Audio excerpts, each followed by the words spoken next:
Game 4, not day 4. Might as well be day 4. Day 6 of the day where Clutch Gaming challenged Cloud9. On the blue side, we've got Clutch Gaming. This is a roster that we talk about being the 3/4 or 3/5 rather of Envy with the additional Soul Laners so far impressing us this split.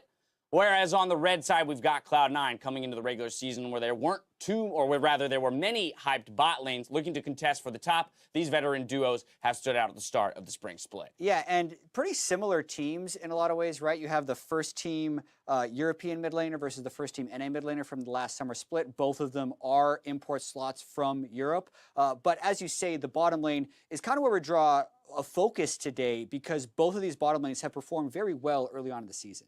Yeah, so you can see this is each game that they've played, their CS differentials. C9 absolutely smashing until the last 2 games, and then it's a little bit more consistent on the side, minus that one Team Liquid game. TL Man has been smashing people. That's a whole other story. Other than that, it's been a fairly consistent matchup for Clutch Gaming, and the consistency for Cloud9. Remember, they're taking double unsealed spellbook in a lot of these games, so they're not necessarily trying to smash a lane, but instead impact the rest of the map. I mean, that was going to be my question, right? Cloud9 definitely garnering a lot of their advantage from the bot lane due to that double unsealed spellbook and you know, sometimes more map play than necessarily kill play. Whereas on the side of Clutch Gaming, we talk about Apollo and Hako as being lane dominant players. How do you expect to see them match up this time around if Smoothie and Sneaky go for that double unsealed spellbook? Will they have the kind of laning presence to stack up against Apollo Hako? I think it could be a good strategy to go for just because it does feel like a lot of this is playing around the top of Licorice, and if you can shut down the double unsealed spellbook, teleporting all over the map just by beating them with some counter picks in the 2v2, it suddenly limits how effectively they can transition that to the top side. So it's going to be a tall order because, as you can see down there, Smoothie and Sneaky look like the best bot lane right now. All right, let's waste no time and get in the game. It's time to hand it over to Pastry and Kobe to get us underway. Thank you, Dash. And while the landing stats of both these bot lanes can be impressive, you can't understate how dangerous the Cloud9 bot lane can be if they get rolling, Kobe. Yeah, Cloud9 on average have taken the bottom outer turret the fastest in all of North America of any of the North American LCS teams. 13 minutes and 12 seconds for them. Meanwhile, Clutch Gaming, not too shabby themselves, have also been able to take the bot tower fairly quickly. They're 5th in North American LCS, but if you compare the times, 20 minutes and 10 seconds compared to that Cloud9 13 average. Cloud9 really has that emphasis on snowballing it. You know, they're #1 also in getting all 3 of the outer turrets, and that's why people have been so excited watching this Cloud9 squad. Not only was there like a lot of question marks for them in the offseason. Everyone's like, oh my God, you're bringing in Licorice, this guy from the Challenger scene, and Sven Skaren's coming over to replace contracts. What is Jack doing? But the success they've had cannot be denied. And the success of those specific players is also very heartening to see them, you know, work with the rest of the team. In fact, we talked a little bit about Licorice. We've also heard a lot of the other top laners.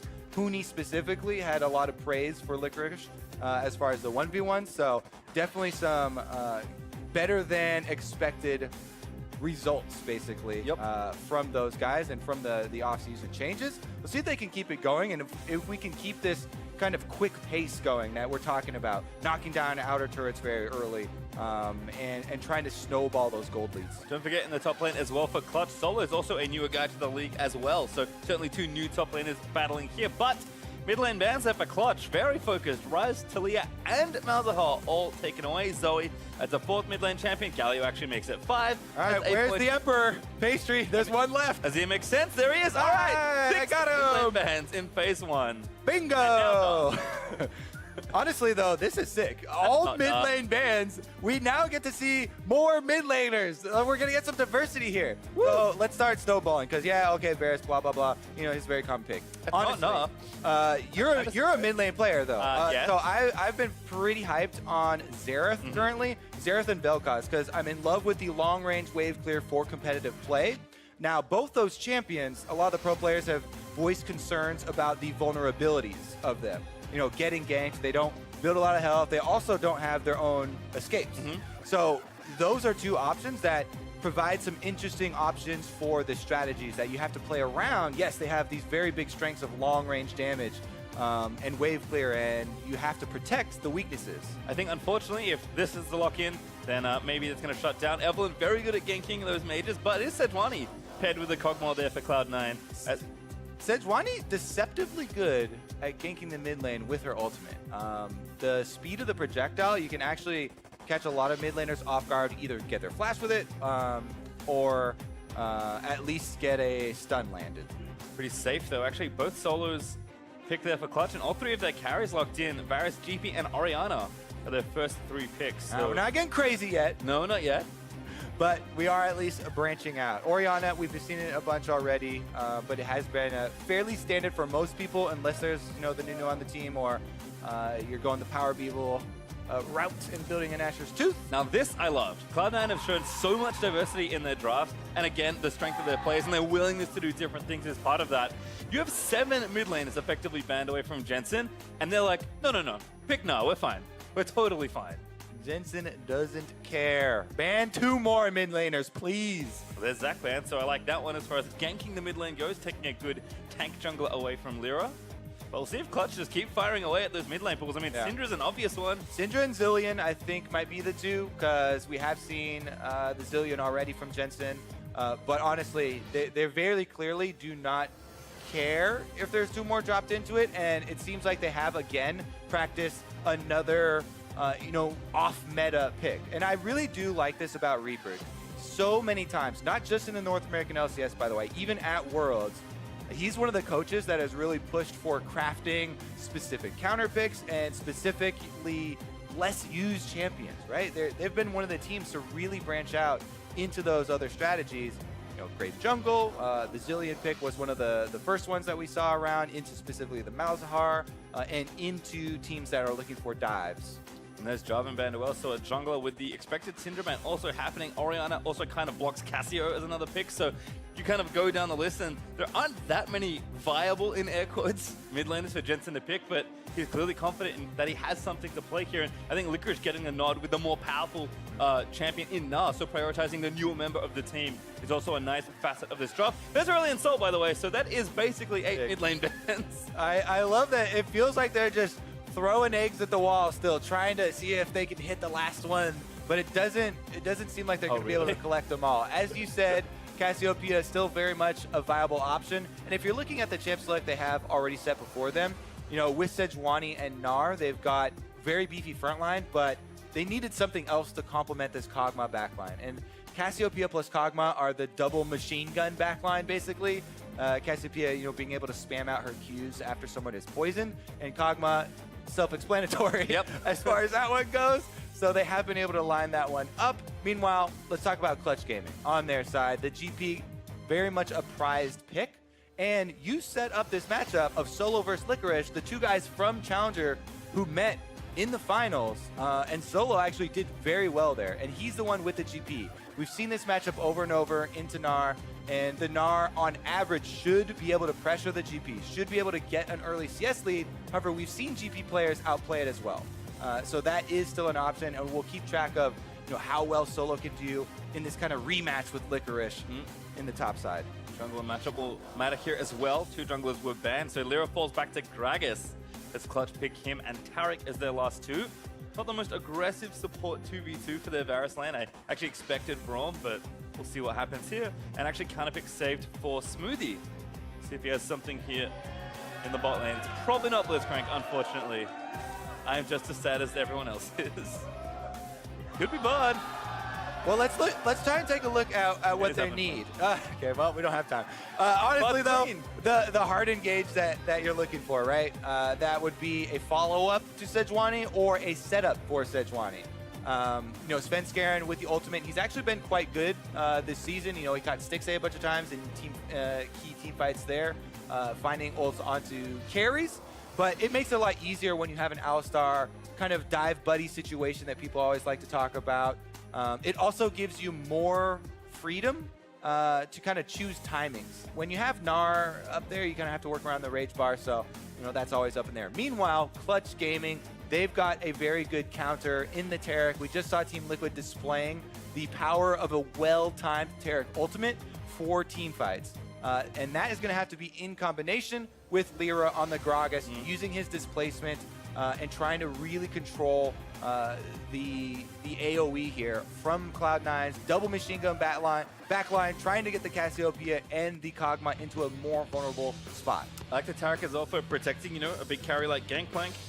We often talk about Lulu as making Bruiser champions tanky champions with their ultimate. Taric makes everyone tanky, but only for a very short period of time. So you need to kind of get involved and get your damage down. It's going to be tough, but certainly a lot of fun matchups across the board. I do love that Jensen just fell to Cassio. He's like, I don't care that it's considered a count. I'm just playing it after 10 mid lane bans, actually, if you include the pick of Oriana.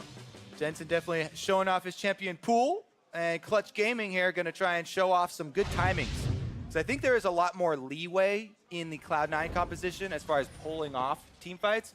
Clutch Gaming definitely have a very high ceiling if they're able to execute, you know, GP barrel chains and Taric timing there with the invulnerabilities. But it is going to take some precise, you know, combinations of those skills from the CG side. I think certainly a good test of the total coordination for both these sides. Clutch Gaming especially are still kind of figuring things out as a team despite having a lot of good pieces. Getting them together isn't that easy, but we're getting a third of the way through the regular season, so the time is now to start ramping up and picking up those wins. It looks like everyone just spread out here. No spellbook shenanigans either, unfortunately, Kobe. I can't see any extra smites. In fact, I see spellbook somehow on Lyra. one spellbook. Yeah, spellbook on Lyra there for the Gragas. Biggest thing about Gragas, they did nerf his jungle clear, which made a lot of people go away from him. That's why we saw a lot less Gragas in the last month or whatever. But then once people started playing competitive again, they really got to, again, value the engages. Body slam flash from him is so ridiculously hard to deal with because a lot of people have just decided to take the option of flashing early when they see Gragas start the body slam at them because of the instant nature of him being able to transfer over once he started that and get the engage knockup. So now with Spellbook, Lyra is going to have not only a lower cooldown smite for his actual clear to try and help with that clearing problem, but he'll also be able to pull off the flash Gragas moves that you take this champion for. We'll have to see how this develops. But a quick reminder, tweet us your questions for Freak, Azael, and Cyrene to answer during NALCS tonight using the hashtag NALCS after the show tonight. So certainly get your questions in on Twitter and, you know, ask some questions. Yeah, ask some tough ones Yeah, for definitely. me. You know, try and stump them, come up with some equations for them to solve. I like to see them sweat. It's funny how you're saying that, not on NALCS. Yeah, tonight, this is the one particularly. night where I'm not on, so I want to put them to the test. See what they got. Well, checking with this top lane matchup, we are expecting quite a lot here, actually. All the way back to the bot side. Yep, it's Smoothie going in. Good defensive dazzle though, there from Hakuo. That kind of calls off the rest of that play. Apollo, though, does take some damage just from Smoothie getting in there with the headbutt pulverize combo. Yeah, letting them know. I have Aftershock. Here's the taste. Sejuani here with the footwork for Svenskeren. Does help out with your clear. And you can see he actually saved the extra potion chug for a long time there. He has started out with the Talisman. Now, a lot of Sejuanis started switching over to the Hunter's Machete, and that would kind of restrict you to clearing single target camps. And the Raptor was kind of a no-no early on as you take a lot of damage and not be able to leech off them. But as you can see, Svenskeren was able to clear that Raptor camp because he started Talisman, had the AoE leech. Meanwhile, Jensen getting chased off. Yeah, this is a struggle actually right now for Biven. Really harassing Jensen's Cassio down here. You can see Airy Oriana doing a lot of work. And Jensen is playing with very little mana and not that much respect. It's an interesting point to bring up the mana because we've seen a lot of Cassiopeias going with precision secondary for the mana on level up rune, and using that to kind of, you know, quote unquote cheese people. But as you can see there, Biven was trying to take down the health of the Cassiopeia, and you can have, you know, unlimited mana after you level up for 7 seconds and, you know, try and spam your spells out. But if you don't have the health to go for that trade, you kind of nullify the usefulness of the early game of that rune, where Cassiopeia players have started to try and take advantage. She is one of the best at taking advantage, obviously, because the low cooldown on her E spam after you land a poison.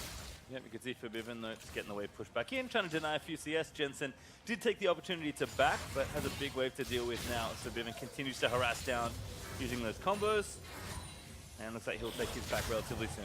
And you can see it there. The mana bar goes white after the level up. That means he who would freely be able to spam out his spells.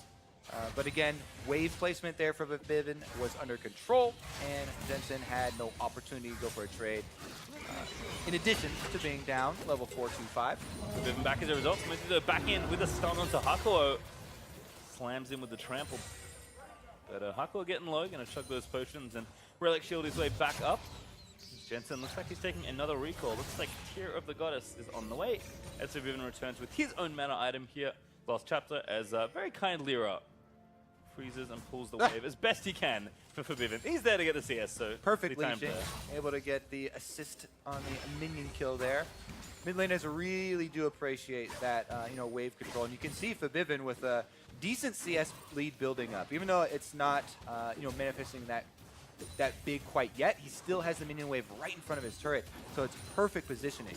And you touched on a little bit in Champ Select base when you talk about the classic. Uh-oh, going back in. Stun lining up. Hakuo slapped Sneaky exhausted. Hakuo, though, with no mana. Sneaky's just free to deal damage. Yeah. End of the trade here is going to be Varus trying to get off some extra damage to even it up on the supports. But again, Hakuo at the health deficit down on the bottom side is going to have to play back into the brush. And that means it makes it harder for Apollo to move up in the lane as the minions are moving against him, or away from him, and he's going to have a harder time respecting that Alistar all in. Kind of frustrating there, and they're actually going to force a recall on bottom side. But Solo TP'd back as well. So Licorice holds on to his. Should have a decent back here as he gets Ninja Tail by playing very defensive actually here in the top lane. With fleet footwork there as well. Not nearly rushing for those early phases and trying to bully Solo down early. Nice shockwave though. Jensen only level 6. Oh, sorry, level 5. Not level 6, but even though.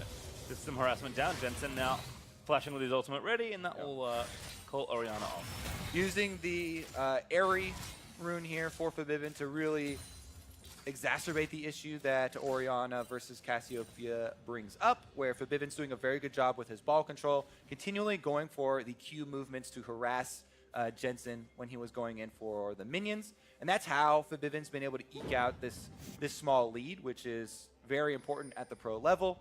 Now we're going to see Svenskeren walk across the ward into Lyra's hands. Lyra's going to want to exit the area so that Svenskeren doesn't see him waiting there until his mid laner collapses. Top lane could come as well. Smoothie's actually here as well. Hello, surprise cow. Oh, the blast code knocks it back over. First blood delivered, maybe on a silver platter. Jensen's also here. He's going to collect the kill as no, he's not. It's a ruse. Svenskeren with the first blood. You got to give the clap there. Golf claps for Smoothie. Very nice roam play. Lyra goes for the invade on the back timing of bottom lane, and this is something that you have to have for early game communication. Bottom lanes, when the supports are things like Alistar and Taric walking around, they need to be notified that top side of the map could have Smoothie over here. So he plays this perfectly. Goes in, gets the stun combo onto Lyra, so Lyra has no options of moving away from the blast cone. He then autos it to scare him deeper in their own territory. They have the mid lane collapse as well. It was just perfect, honestly, for Cloud9 right there as they secure that first blood. Forbidden was shoving the wave and got there first and had to bail because Smoothie's timing was just so impeccable. So very well played. Nice from Lyra to smite the red buff to deny Jensen the first blood goal, but Svenskeren will certainly take it. Yeah, definitely one of those things where bottom lane from Clutch Gaming was forced into some weird recalls because of those trades, right? So they're kind of worried about their own back timings and didn't quite notify that Smoothie could be around. Sneaky there on Kog'Maw, gets the 1v2, activate your W, and just get off the trade. Yep, Smoothie also trying to walk out the dazzle range, but can't quite do it. Might just walk back in, ready with a stun. And onto Hakuo, but again, just harassing slowly and steadily. I mean, how far forward these two are playing in the lane has been kind of the story of their early weeks of the LCS this year. All right, Svenskeren going to go for an invade of his own. Looks to be a warding expedition here. For now, might turn into a smite fight. Although GP's here first, Solo roaming away. Double solo lane collapses. Now Sven is the one on the wrong side, but he goes for solo. Yep, still going. In fact, Licorice over there. Good blast cone pop. Licorice flash ult, gonna miss Solo. Having to flash his way out of there. Yeah, not quite as clean that time around. Lyra, though, trying to sneak the Gromp while Svenskeren is still there, but he's got the previous ward, so he can continue the counter invade and increase his experience lead. And again, Jensen, despite being a bit down in CS, is able to hold Forbidden here in this lane. He's trying to get a personal advantage here. Gonna take these minions down though. Forbidden keeps the pressure up, and here's Svenskeren. Cloud9's got flash. Forbidden should be okay here. All right, well, there is a flash. Oh, maybe not. And in a row. Smoothie says, no, you're not okay. Headbutt back by Asper is great. We're going to try and chain him into the W. Oh my God, Svenskeren with another kill. Smoothie sets it up again. Yeah, he is not okay. Gonna have You to... think Flash Cleanse Orianna is perfectly fine in that situation? Well, they made a liar out of me. What can you say? Unlucky, huh? Very unlucky. Honestly, though, Smoothie, as you said, roams right up. They're going to be able to secure the dragon right afterwards. And that was the point of power for Clutch Gaming. You know, the mid lane, Forbidden was doing very well in the matchup, punishing and trying to increase that CS lead. But with this play, it is all gone. So tries to run down into the Fog of War, but 3 seconds prior, Smoothie had already started the roam up the mid lane here. And this is, again, the coordination that we've talked about with this Cloud9 squad that they've really had on display so early in the season nets them another advantage, and they're able to pincer Vivivin here for another kill, as well as the early Mountain Drake. Yep, CS lead dissipates as well as a result of that play. So Jensen now all caught up, getting his mana items building. Looks like Abyssal Mask is on the way as his first completed item. Vivivin though still working strong, Sorkshu's done. Shouldn't be too far off that Morellonomicon if he keeps up this pace, as Sven trying to donate this blue buff over. Lira looking to make his own invade, but takes the blast cone away. Jensen does lose the blue. Looks like Hakuo pressure as well forces Sven to take it for himself. So Yeah. a little victory there. Definitely true, and the little victories are what they got to look for at the moment. It's not an insurmountable lead here for Clutch Gaming to come back, but it is unfortunate that their mid lane point of power was kind of neutralized there in the last play. Now you can also take a look at the wards, because the map has kind of been split. Licorice on the top side for Cloud9. You can see all the red wards that have been planted up here to try and help him go for the offensive matchup. You know, he has the Gnar, he's trying to complete his Black Cleaver here and get some punishment on GP, but since Solo has farmed fairly well and gotten up to his Trinity Force already, he's just going to look for the classic GP barrel, clearing out minion waves, and he could lend his ultimate to the other side of the map for support in a sort of kind of counter initiation and try and help out the rest of the map if there is some sort of Cloud9 aggression. Yep, kind of going as expected there in top lane. Been isolated for those two, but Solo keeping up in farm nicely. Licorice just trying to apply pressure. They're just left of mid lane there, but Svenskeren already invaded onto those Raptors. So again, pretty big point of parity as far as the push goes, but Jensen feeling a bit more confident to play up now that he's gotten a few more items and a bit more farm.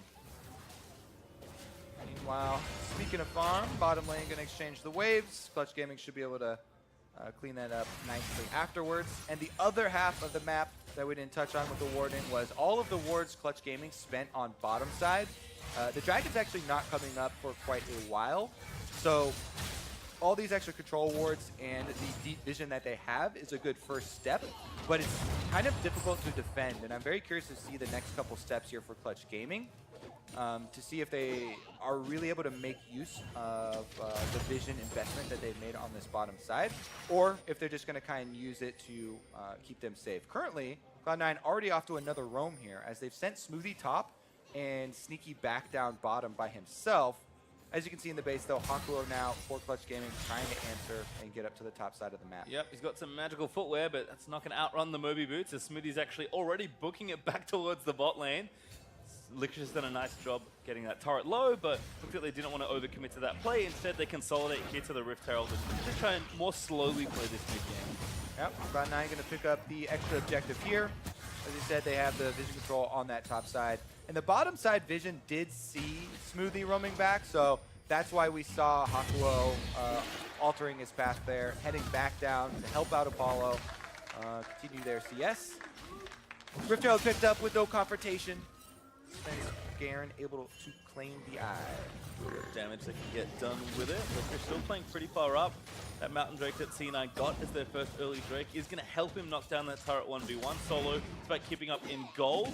Can't really stop Gnar from just power pushing, especially if Cloud9 are doing a nice job covering their top laner. Yeah, part of this matchup here from Gnar into Gangplank, why it's so common is that, you know, people, they use the Gnar mini form for whittling down the Gangplank, you know, while he's trying to farm early, but a lot of the threat is from the Mega Gnar transformation. Yes, GP does have removed Scurvy to try and get out of CC, but Gnar, since he has 3 forms, actually, might be a face check here. Sneaky dazzle. But Smoothie just going to run interference. Gnar, since he has 3 forms, with the Gnar, the Crunch, as well as the Boulder Slows, is able to engage on Gangplank and prep him for dives very effectively. That's why Solo has to respect the possibility of Cloud9, sending more members up there and trying to dive when the turret is this low, because that is a very powerful objective, getting that first turret bonus gold. Yep, you can see Liquid also doing a nice job hitting down the barrels. Doesn't get that one, so turret's going to stay up for one more wave. Solo, though, no ulti. So if he leaves, will not be able to protect this turret from going down. And again, the focus from Clutch is down towards the mid and bottom sides of the map. Been a very isolated 1v1 here, but that should bear fruit for Licorice. Good scoop back in. Just going to try and bait Solo out. Wallop looking. Doesn't find it. Solo, though, did use his oranges. Yeah, that's kind of the combo we talked about, though, with the 3 forms of CC from Gnar. Goes in, able to get the Gnar scoop back. Pretty big trade right there. Even though he lands the slow, Solo is able to get out and heal a little bit back up, but he's constantly looking. Is there someone else here? He only has his own single ward protecting him, and they haven't actually had deep vision on Sven for a decent amount. And this should be the turret. Licorice actually steps forward, dodges that first barrel on the wave, stays up long enough to get in that first turret. Now actually the chase could be on Solo. No one there to help him. He's got his flash. He burns the ultimate. Licorice goes back in again. Good flash from Solo. Licorice does fall. He wants it. Boulder toss. Gonna try and go in. No help at all. Oh, the wall. Immune by the stasis, but Licorice just puts the ward down, slaps him around, and goodbye, Solo. You get soloed. Licorice comes out on top in the rematch con, for the Challenger Series, but Forbidden, Shockwave, no, can't get it. Gonna keep chasing though. Forbidden does have flash ulti, but Licorice is gonna keep running. Good flash, ulti lands, Licorice goodbye. Forbidden finally gets the trade. nobody kills my top laner and gets away with it. Well, your mid lane's gonna die as a result. The Rift Herald, summoned by Scarrant, he and Jensen will knock down this outer turret. Yep, Shelly gonna pound away, and they actually are gonna get a second charge off onto the secondary turret. There's nobody there to clear this out, and it should be 2 for Cloud9. Yep, gonna look for the second turret. Solo running straight to mid lane, but Forbidden stays to try and take the outer turret. Lyra is coming down from the river, but they're gonna lose this turret. Shelly just a little too much health left as that turret falls. Cloud9 get 2. Clutch Gaming looking to get 1 turret, but the might not even get it. Just keep on chaining here. Teleport goes, though. Yeah, Licorice says no. He's actually trying to get revenge. Forbidden's got no flash after that play. Licorice says, come here, boy. He's got the Black Cleaver. He's dancing around, but Forbidden is going to make a go of it. The TP also in as Licorice about to pop Mega. 1v2 outplay as Solo. He wants revenge for the revenge. Now Lyra goes in. Damage boosted away. Licorice now covered by Jensen. Should be safe. Nice play there from Licorice. Holds on to the hop until after the barrel's been thrown. Gets to the safe side. And we have a couple of teleports used on the top side. Shouldn't be any further damage onto the Cloud9 top turret, as they need to stabilize here from the Clutch Gaming side. Svenskeren already on the move to the outnumbered duo. Here comes the gank. Svenskeren being very patient here, waiting for the wave. Goes in now, tries to dodge. So Dazzle, great ulti, gets Hakuo. But not enough. They'll take the turret, though. No damage in place, even though he's able to dodge Dazzle, land the ultimate. There is no DPS. Turret's going to go down for it, though. And Cloud9, as we said, they've got the fastest full outer turret ring kill time of any North American LCS team. Now they've been able to get all 3 in this game, in addition to the secondary turret in mid lane. So extra bonus points there for them as far as pushing the early speed. Also adding Ocean Drake, got the second Drake in and amongst that passage of plays. So 2 Drakes to 0 is always a good score as far as the total objectives go. And Licorice is being very stubborn in his defense of his top outer turret. Yeah, and stubborn is a decent word, right? Even when the teleport was there, he stays with it to try and waste a lot of their time and draw more resources. He doesn't immediately panic, back off, oh no, Gangplank is coming. He trades heavily with the Bivin. They're able to kite it out. They even drop. All right, 2 didn't work. Time to bring 3. And one of them's going to come from behind. So looks like Clutch Gaming started early. Still running, but a good ult there from Solo. Again, the hyper speeder, but it's about to go Mega. There's the ult from Oriana. Forbidden grabs the kill. You'll always remember this as the day Captain Licorice did not get away, as they finally sent 3 at the same time, and they were able to finally kill him. Bottom side, though, they are going to give up. Because they spent 3 members on top side, Cloud9 will try and answer. That's a big loss in tempo, though. Again, C9 able to pressure yet another tier 2 turret. Sneaky just free firing. Oh, Krug's even interfere. Gonna take those while he's at it. So they'll have to back off the siege, but Sven is there to cover the tier 2 in top lane as Licorice is back off the respawn. And again, the advantages just keep piling on here. 2 items done for Sneaky. Apollo not far behind, but you can just see total map-wise how much Clutch Gaming are losing.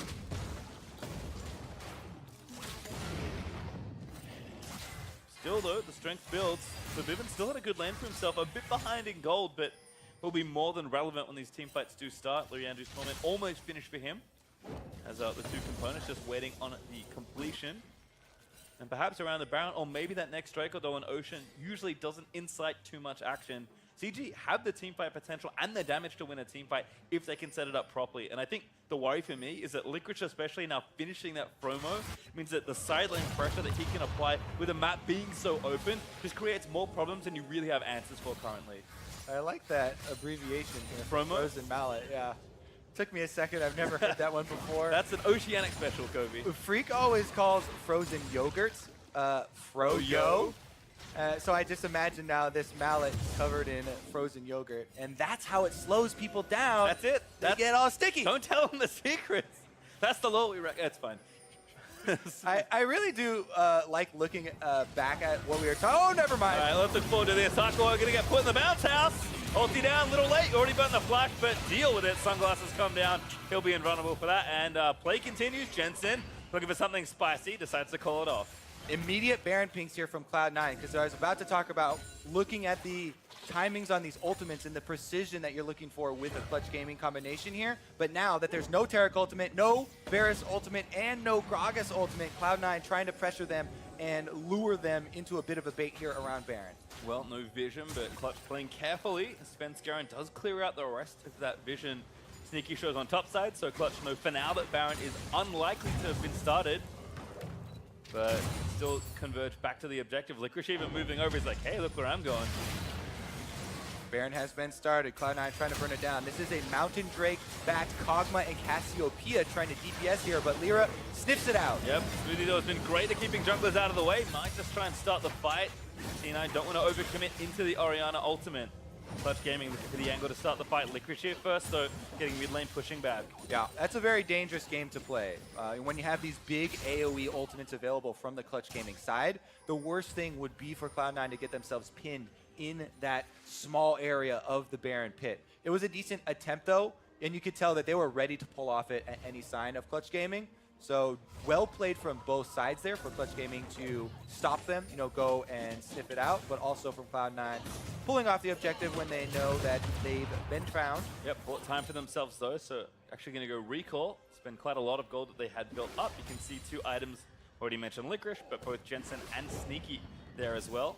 Yeah, and this is a lot of free time here for Clutch Gaming. They're doing some good hard work to clear out a little bit of that vision and try and get some sort of advanced warning for themselves. Scoop again, Licorice back in a mini-Gnar form. Good timing on this start. Barrel is there, but Solo hits it.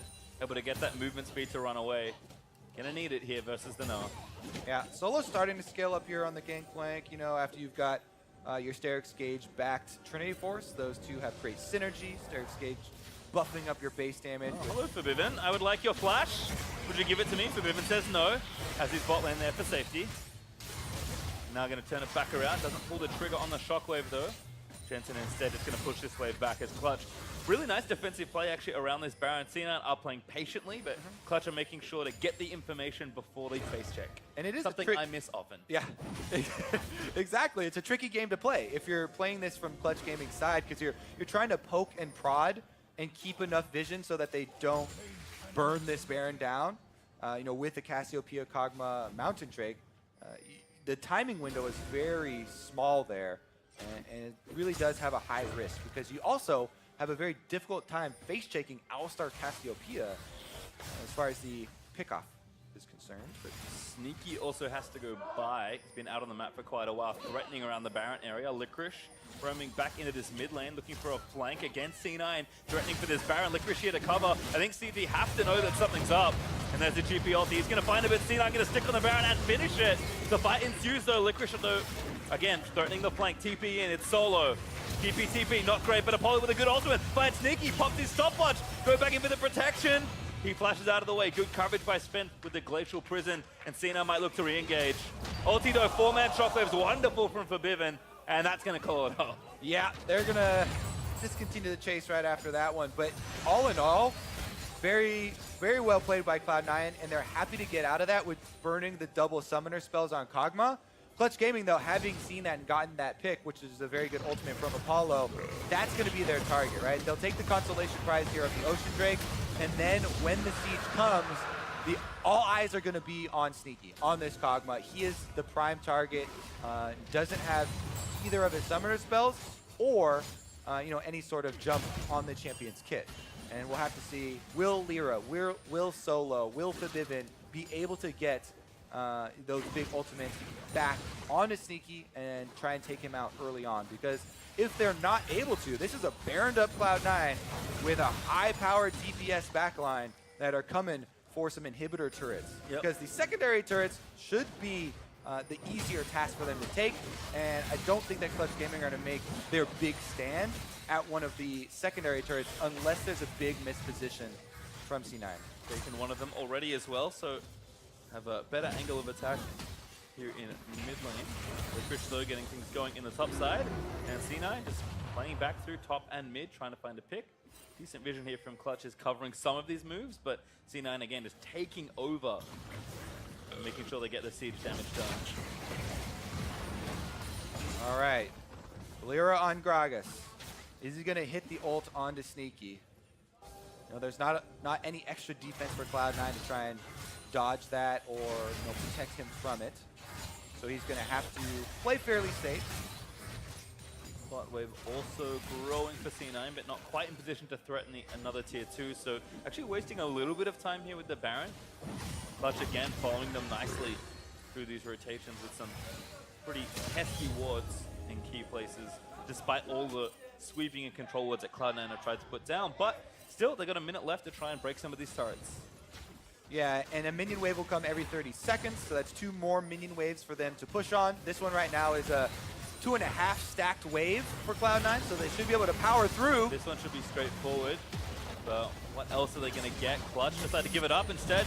There he gets clipped by an ultimate, trapped in the miasma, but he's going to get out eventually. Pretty tanky on the Gragas, despite having not too many items. Yep, Clutch Gaming will soak that ultimate and get out just fine. Gragas can heal up very quickly. Cloud9, though, as we said, secondary turrets are the easy part. They get one on bottom, and now Licorice at it again for the 1v1, but Solo winning pretty handily right now. Licorice with a flash. Solo doesn't get a crit on that one, but again, still dancing around. Licorice trying to get out of this situation. Gets the barrel, tries to get away, but has no flash. Solo should be able to get the kill. Parlay taking down the Gnar. revenge again there for Solo. On the top side, the turret so extremely low that Cloud9 will probably be able to get that gold pretty easily later, but Clutch Gaming do hold decently. They lose some of the gold, but make kind of the best out of a tough situation for themselves. Licorice deciding I didn't have my Randuin's Omen then, so it does have it now. Will help in the 1v1 versus TP, and of course, no, it does want to get tanky after those first two side lane items. Clutch, though, still keeping this game close. Only 5,000 gold or so between the two teams, and Baron War up at Cloud9, only getting one out of inner turret, actually. They already got one from before, so those inhibitors actually stayed very healthy. Definitely true.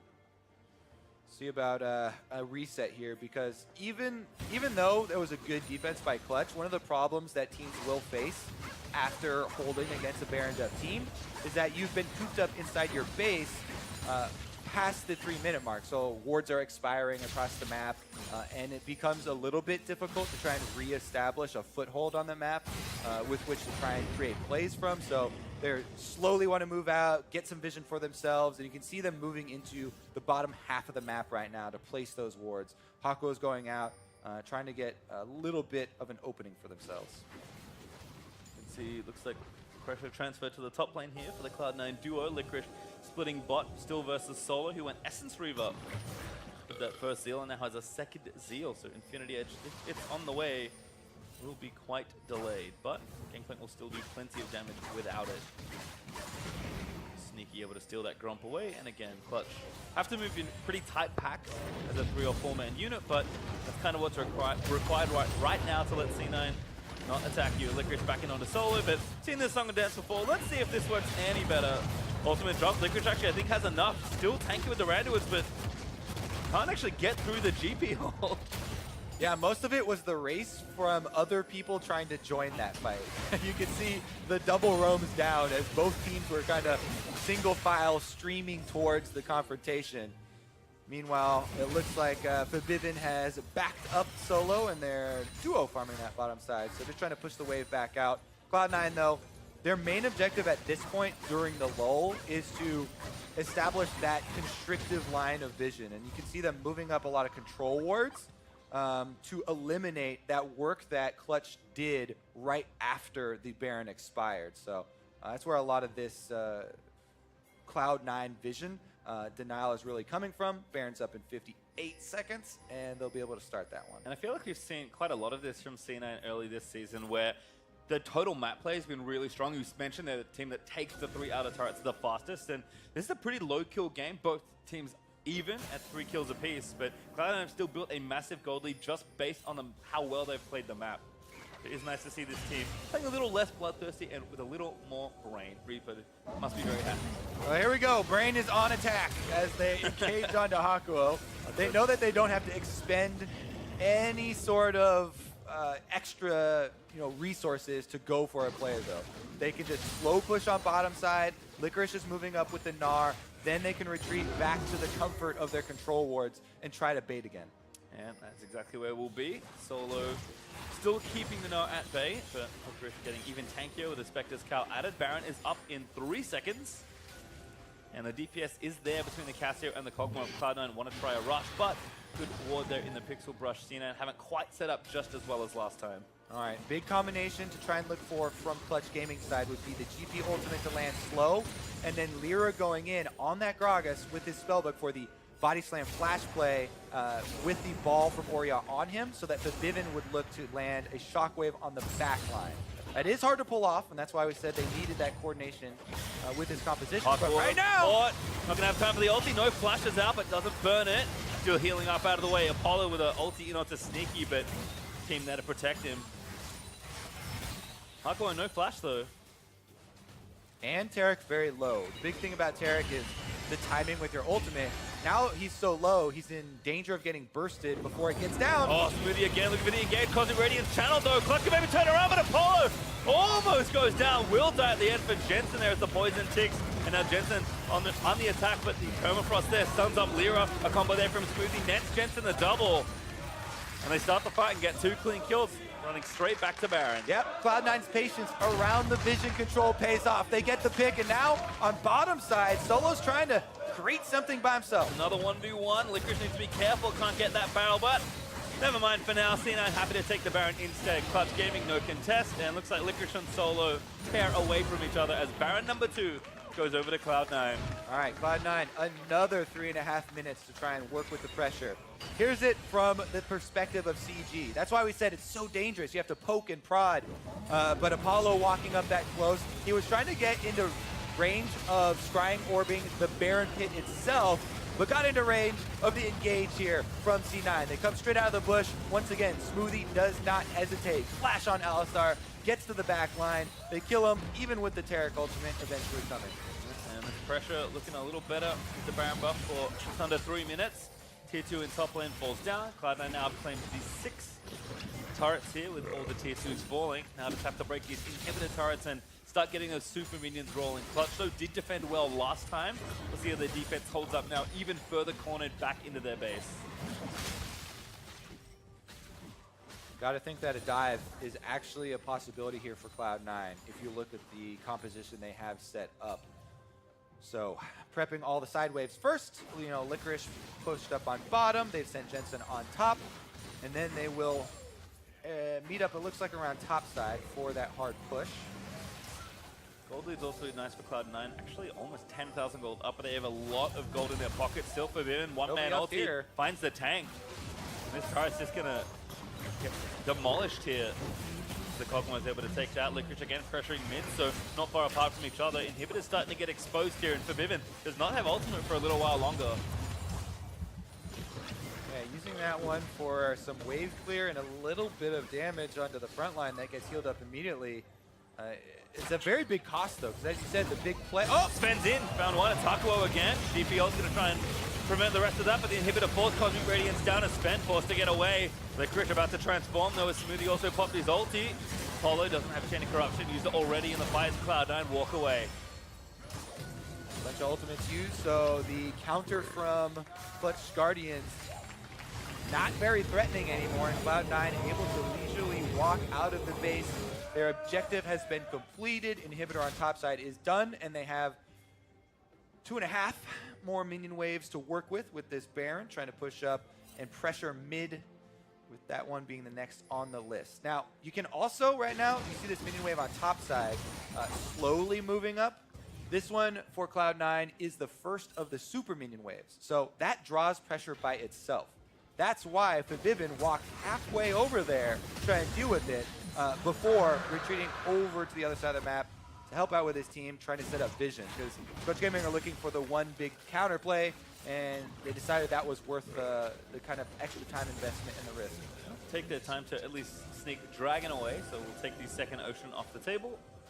But the biggest of wins with Elder Dragon coming up next, but hey, might as well take it while you have some time off. Dino did also spend the gold after getting that pressure, so Jensen has a freshly bought Death Cap added as his 5th item, and still one full slot ready, Kobe. Don't need to buy pesky boots on Cassio. Classic Cassiopeia. No boots. All right, well, let's take a look at the final siege here. Buffs up minion waves, and they're going. Oh, face takes the ulti. It's going to go in onto the tank, straight in with the damage. And Smoothie just in there with the ultimate, trampling around. Still though gets CC'd for a little too long. Turret died, but Smoothie valiantly falls with it. Consistent DPS there from Clutch Gaming under the turret, able to kill the Alistar through his ultimate. And with Smoothie down, that is going to cause a retreat here from Cloud9. It is another exposed inhibitor, but it's also another 30 seconds here for Clutch Gaming to try and stabilize. Golem blue buffs over Jensen. My goodness, he does a lot of damage to that neutral. Max level now as well, although we are getting there in general for this game, so watch this one again. All right, so the call is going to be for the engagement. They just hit the front line here, which isn't ideal, but it's hard to get anywhere past that. Meanwhile, turret is on Smoothie, so is Forbidden auto-attacking and spellcasting on Orianna with Apollo's DPS and Solo. They are able to burn through and take down the front line to buy themselves a little bit more time to scale up, try and farm here for the next fight.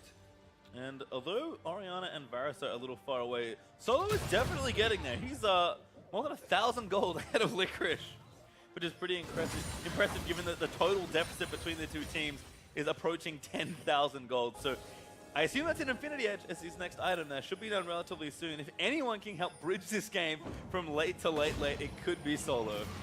GP, the champion was created as like, never mind, we won't go down that route. Meanwhile, Cloud9 back at the inhibitor, and we're gonna have more action. Oh, that's Apollo this time getting stunned. Shane stuns Lamb, but the Cosmic Radiance is down. Sneaky forced a bunch of ways. Lyra pushes them out with the ultimate clutch. Not a bad fight at all, but they go over the front line as Licorice gets the scoop, and he doesn't get anybody. Smoothie yet again with the Unbreakable will up, and Licorice now getting slowed. Lyra wants a camera, but he has to be careful. Dazzle was ready. Shockwave lands, hits onto Jensen, but they don't have coverage. Smoothie again down for Cloud9, so this is another 40+ second death timer they're gonna have to wait out. Really good counter there from Clutch Gaming. And you can see the power of that gangplank you're talking about. Scaling comes through. He eventually is going to get his items. He has extra gold generation in the kit. Now he's got the big crits coming through. Infinity Edge is completed. He's got the full synergy with Essence Reaver, lowering cooldowns as well. And here's another look at how it started. C9 just barely inside. Licorice is coming, about to charge into Meganar. That's why they pulled the trigger here. They did dodge Apollo's ultimate there from the Varus, but they are able to get the counter here. Solo's going to move up. Gangplank ultimate slows him the entire way out, and the crit barrel does land just at the very end, they're able to hit him with the range DPS. Then a little bit of an overextension there from Lyra, has to flash out, causes a chase from Jensen, who gets hit from a shockwave, and they're going to back off at the end. Well, not enough to take him down, but Vivin did finish his death cap thanks to all the time that they have bought. So a big purchase there for Orianna. As the carries are building up to full items. Apollo also with 4 finished items, and Solo is done. So certainly fight there if they can find it, but gonna be tough. At least getting to a point where they can try and win some fairer team fights. Yep, always happy to have the big threat of barrel chains in the late game. You can see the 1,300 plus damage explosions, and if that one chains back to either a Cassiopeia or a Kog'Maw, can definitely change the entire way the team fight goes. Clutch are gonna maybe rush this Baron. This is one of the first times they've actually had vision in the area, but there's a control in the back of the pit that does see them.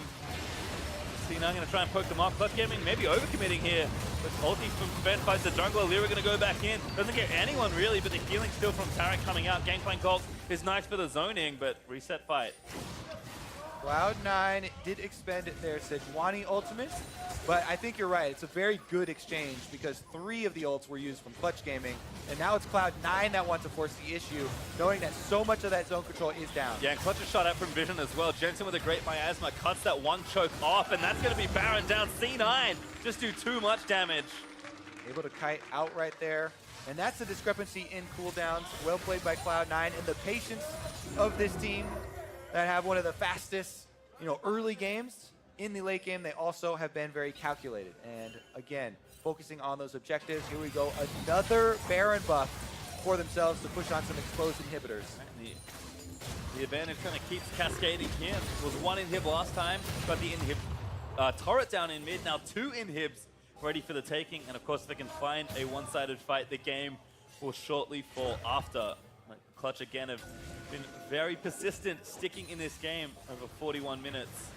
And at some point, they're going to flatten as far as gold advantage goes, and Clutch can find a way back into this game. It'll be a long one. They only have 1 turret, so just think about the sheer number of structures they have to knock down to get there. Oh, means that one fight won't end the game. Here to start it off. The control ward's doing some work for Sven. Yeah, Solo though not the best target, especially with no backup behind him. Lyra playing very aggressively here. This Licorice also trying to find a flank. Big flank, actually. Not quite mega, but here comes the trap getting closed. Licorice is a spell plus a couple autos away from transforming. Licorice also maybe a little too far forward. The rest of the team going to collapse on him. Now he has to run out of the way as the Elder Dragon's getting started from Cloud9. And Mega is popped from Licorice. So Cloud9, they want to be able to either use the Mega Gnar now or wait a long period. They're forcing it. Bit of a 50-50 around this Elder Dragon. GP ult expended. Solo gonna get tied up, not into the wall by Licorice. About to go back into Mini. They're trying to hold. They don't want to do extra damage to this Elder Dragon. Svenskeren is very tanky. Delicate fight here, but they don't have vision. Actually, the sweeper hoping that for a little while longer, but Clutch can see it. Smoothie again kicks the jungler out, and that's Cloud9 with the Elder Dragon. Licorice and Solo going to go to battle, but Sneaky should unleash hell in this fight. Solo just can't hold up to Licorice. Licorice plus after to get the kill for Vivin. Does actually take down the combo though, so Clutch Gaming can fight back. Smoothie down as well. Svenskeren going to be the next, but instead they go in for the Cassio. Jensen pops the Seraph, gets his ulti down, but he doesn't have enough. Clutch Gaming may have just found the team fight to stay in this game. Meanwhile, the aftermath. Licorice won his 1v1 with Solo, and he went immediately down to bottom lane to try and push up this wave. So Cloud9 applying that pressure, even though they lost both Sneaky and Smoothie. They're trying to use the Baron buff to get this minion into the last standing inhibitor turret and take it down. Jensen lived as well as Apollo is here, but it's a 1v2 right now. And they're collapsing as well through the jungle. Cloud9 see them on wards. All right, 1v2, not so much anymore. Lyra sped up there by the dissonance. Licorice spent. The target's pretty tanky. Can they buy enough time? Licorice trying to hop out of the way. Gets a boost from Svenskeren. They're just going to hoof it on out of there. Slippery moves from Cloud9. Smoothie comes up big once again at the late game objective. Denies any sort of steal there, but Cloud9 still lost the 4v4 at the end, even with the Elder Dragon true damage buff. Good job by Clutch Gaming, trying to fight their way out of that losing situation. Now they're going to get a little bit of consolation gold for themselves out of this last standing outer turret. and it's just back to defense for themselves. Well, see how this one started. Cloud9 did a good job getting this Elder Dragon, but the teamfight did not go their way. So Smoothie uses his headbutt and his ultimate to allow the secure of the Baron, but then this late game Taric ultimate is so powerful, it allows good positioning for Clutch Gaming and a very good ultimate from the Vivin to be able to shockwave in the DPS and get that kill. Meanwhile, good spacing there from Apollo, didn't stand too close, and they were able to kite out the last Q from Smoothie, so no knock up there, and they secured the extra kill, which bought them some time, a little bit more breathing room in this game. Yeah, Invulnerable Lyra is pretty scary. Flies in there with the Gragas on top of Sneaky. But we'll see how this one develops. Cloud9 still with Elder Dragon for a little while longer, but it should run out by the time the next major engagement begins. Carries are stocked on both sides also. Still a little to go for Apollo and for Vivin, but again, Solo's been there for a while. They have the means to win this team fight, but we'll see if they've got the execution code. All right, Licorice trying to charge up his Gnar, takes a bit of damage, and he gets rid rooted. One actually is definitely going to land in. Smoothie again trying to play defense, and Smoothie brings it back up. The so the ulti from Ori only hits the two frontliners, but C9 expended their cooldowns. They don't want to force a fight right now. It's interesting because a lot of teamfight power was just used by Clutch Gaming, so Cloud9 could just wrap around and try and force here. All that Clutch Gaming have left is the Gragas ultimate, and that could be enough. Jensen has no summoners available on Cassiopeia, so he should be the target. They're trying to take this inhib though, but they got to be careful. The gangplank barrels target is Lyra. Ground is dead. Sneaky able to shut that down. Inhib's going to fall. 4v5 for a minute here for Clutch. Cloud9 very happy with this opening. Now it's a 5v4 power play inside the base. 2 inhibitors will be taken, and they could stick around to continue this siege. They still have the advantage here, and they're looking to end it.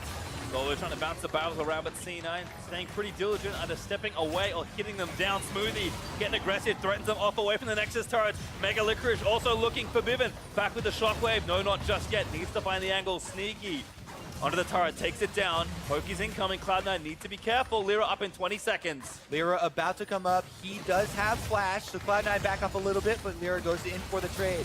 2 more minion waves for themselves, and here come the super minions. Licorice again, damage down. Still looking to try and close the game out here. GP on there, Smoothie finds a couple with a flash up from Apollo with a Q Assassin's Knight. Turret slowly, they might just go in straight for the Nexus. CG just can't get there right now. Sneaky able to hit the Nexus down, and Cloud9 with the power play win the game. Great early game there from Cloud9 with their coordination on display. Smoothie with some roams early on, able to get them a secure lead. And then Clutch Gaming with some good defense to delay it that long. Scale up with the gangplank. They're wave clearing, getting a couple good team fights to saw it out for themselves. But in the end, the calculated play here from Cloud9, baiting around Baron consistently, using the vision control to be able to get those small leads for themselves. Baron after Baron after Baron, and it finally results after Elder Dragon, and then in the Nexus explosion. So Cloud9 improved to 5-1, I believe, after this victory. Quite a strong surge for themselves, still in that first place. Tied for first with Echo Fox as both the teams have finished their weekends. And Liquid actually, excuse me, so everyone improving. Now a 3-way tie instead. Although we'll have to see. I think Cloud9, though, you kind of saw why they were playing so slow. Yes, Clutch were able to find a lot of gold, flatten the game, get to a point where they could win a team fight, but even when they got something going, they had so much work to do to even get towards those inhibitors to knock down the Nexus at Cloud9. As soon as one pick happened, given how far into the enemy base they were, they could just end the game. And that's what we kind of talked about. This is there's a very high potential for this combination. If you look at the ultimates available and the team fighting, with Orianna, Gragas, Gangplank, and Taric, all coming through, but once Cloud9 were able to bait out a lot of those, long cooldowns for the teamfight ultimates, then they're able to move in and kind of turn the tides there. So, definitely well done from them. And this start of the season is extremely exciting as far as especially the top of the table, because Clutch Gaming definitely no slouch there as far as delaying. I think, again, wanted to look at bot lane coming into this matchup, Sneaky and Smoothie, against a very stylistically similar bot lane, at least as far as how they've currently been playing. Smoothie again, he just keeps doing it, man. Well, we'll send it over to Ovely May and Cloud9's veteran, AD Carry. Thanks, guys. I'm here with Sneaky. Now, there has been a lot of attention on you and Smoothie in the bot lane. Where do you guys pull your dominance and consistency from? I guess it's just kind of been like a build-up over a long time with me and Smithy playing together for, I don't know how long it's been, actually, like a year and a half, I think, since like 2016 summer. So we've been building a lot of synergy, just playing together, like living in the house, just becoming friends. So I think that honestly is the biggest part. A lot of these newer teams don't really play together besides like, Sven and Mithy. Like that's one of the other longest combos. So yeah, just a lot of playing together and just having fun. Now, it looked for a second that Clutch Gaming was slowly coming back. What do you think of your opponents for today? Yeah, they played it pretty well. It felt really hard to break open their base. I don't know if it's partly because, like Oriana Zone, Kog'Maw is kind of weird hitting turrets when I don't have like a Tom Kench, and then they had Gang playing for wave clear. So it felt pretty awkward, but they were playing it pretty well too. We weren't able to get a lot of kills on them to break open the base easier. So they played pretty well. Looking back, if there was anything that you could have changed in that game, what would it have been? Hard to say, actually. There weren't any like huge mistakes because we got Baron twice, pretty much for free. Like we played pretty well around that, but then it seemed like we were matching the waves when we were pushing with the Baron. So I don't know. I'll have to look at the replay. It's pretty hard to think about like what exactly was going wrong for unable to break the base. And I mean, there's actually a lot of games where it feels like if you take the inhibitor, you kind of just lose out because it feels so hard to end the game. I don't know if it's just with the meta overall or something changed. Maybe minion dematerializer or something is like secretly affecting things. So it's actually felt really hard to end games. That's why a lot of people have been taking like Gathering Storm. Like I probably should have taken this game. I took like Stopwatch, used it once at 30 minutes, got like 350 gold on my boots. It's like, okay, I'd rather have 50 AD.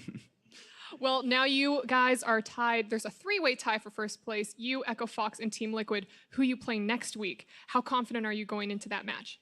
Which one are we playing? Liquid. Oh. I'm pretty confident.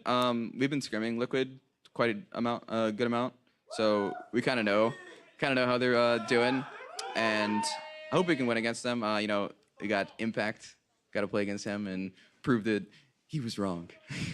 Well, how do you feel about the bot lane matchup then going into that? Oh, yeah, it's Doublelift and Ale. They've been pretty well, or doing pretty well. They're pretty new together, obviously not new to the scene, but it's always fun playing against Doublelift, in lane. Sneaky, thank you so much for this interview. Congratulations on your win, and now back to the analyst desk. Thank you, Avali. Sneaky there, I feel like, is kind of in the same headspace to a lot of people who just finished watching that game, where it's hard to kind of criticize or figure out where or how C9 could have won that quicker, and it did feel difficult, although never necessarily in danger of losing it. I'm in such a middle ground at the end of watching this game, and yet C9 is at 5-1. It's a very funny game too because we want to hype up the bot lane, and then they basically go even third minutes of the game, same build path, same 0-0-0, 300 farm. We want to do mid because there's so many bans. 8 bans. 8 bans in the mid lane. Jensen's getting smashed a little bit in terms of HP, but keeps up in farm. Right. And then the game stalls out forever. So it was one where it's like, what are we trying to talk about here? Yeah, and I think when Sneaky's a little bit perplexed, some of it does come down to the fact of how defensive the Clutch Gaming composition can be. Realistically, Cassiopeia and Kog'Maw have to walk up to do damage. And there's an Oriana ball sitting on the ground that if you walk over, you die. There's GP barrels that are getting chained. There's GP ultimates that are lasting for 8 seconds. There's Varus slow fields on the ground. You can't walk up. Yeah. So he actually said they got 2 barons. They got 3. He was trapped in that game for so long he forgot. Like, it was a very long, arduous process for C9 to win. Yeah, you throw a Taric in there too for defensive tools, a Gragas who can disengage fights. It's so hard for C9 to find the game ender. All right, Mark, you mentioned it. We kind of positioned this game as being the bot lane focus game. The team's going to champion select, putting a ton of focus into the mid lane. So we're like, hey, maybe that's where it's going to be. And then it turns out a lot of it is about the top lane. It's GP and R. Anytime that you get this matchup, either GP doesn't die, and that's a huge factor, and he gets a massive gold lead through his passive gold generation, or this happens where he starts losing his turret 1v1, gets engaged on, gets solo killed, and then there's a big pressure gap up on the top side. Yeah, and this play continues for a very long time. As Licorice is starting to play onto solo, Oriana was actually on the bottom side of the map. So Febiven paths all the way up through the river, realizes he's almost going to get outran, probably should have taken the path through the river, then uses his flash ultimate, but all the while, there is a Rift Herald summon happening in the mid lane, and since not only has Ori path up there, for some reason Lyra is chasing as well, so no one is capable of defending this mid lane turret, and they don't get one, they get 2 turrets off the whole push. And Mark, this is kind of the setup for then what makes the rest of the game feel weird. Because we just saw a top turret go down, a solo kill, and 2 more kills in the mid lane. Yeah, so you think that this is going to be a situation where C9 starts running away with this game as Dash dies a little bit. Yeah, you made it, you're fine. Yeah, he's all right. But it was a game where you start seeing that and you're like, all right, C9 is going to run away with this game, but there's wave clear in all 3 lanes. They get the Baron buffs off some very nice baiting, but they never can quite actually start taking inhibitors to generate pressure on their own. Yeah, and if we talk about kind of what C9 needed to do, because C9's actually had pretty darn clean wins, all things considered.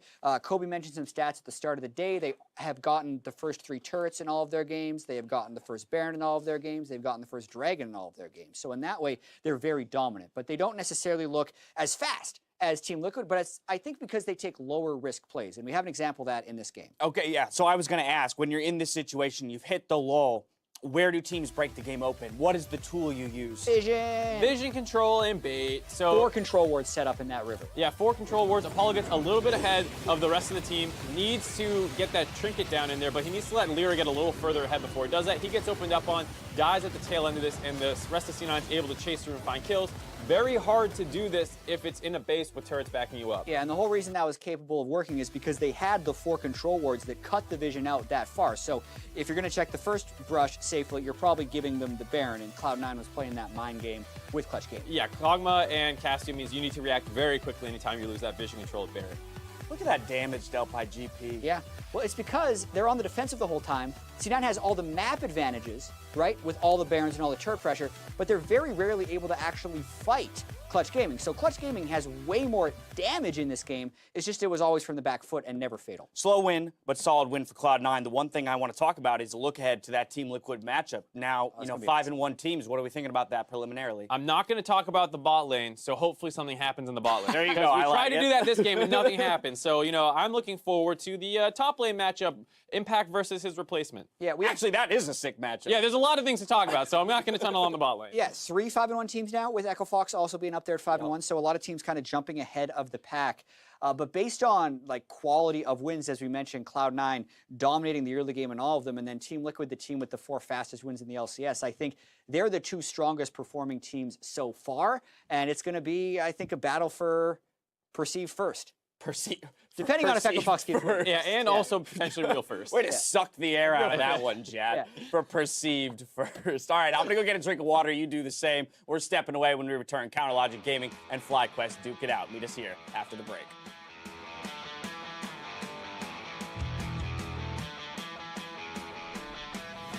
Smoothie's actually here as well. Hello, surprise Cal. Oh, the blast code blast knocks it back over. First blood delivered, maybe on a silver platter. Jensen's also here. He's going to collect the kill as no, he's not. It's a ruse. Spence Karen with the first blood. Going to try and go in. No help at all.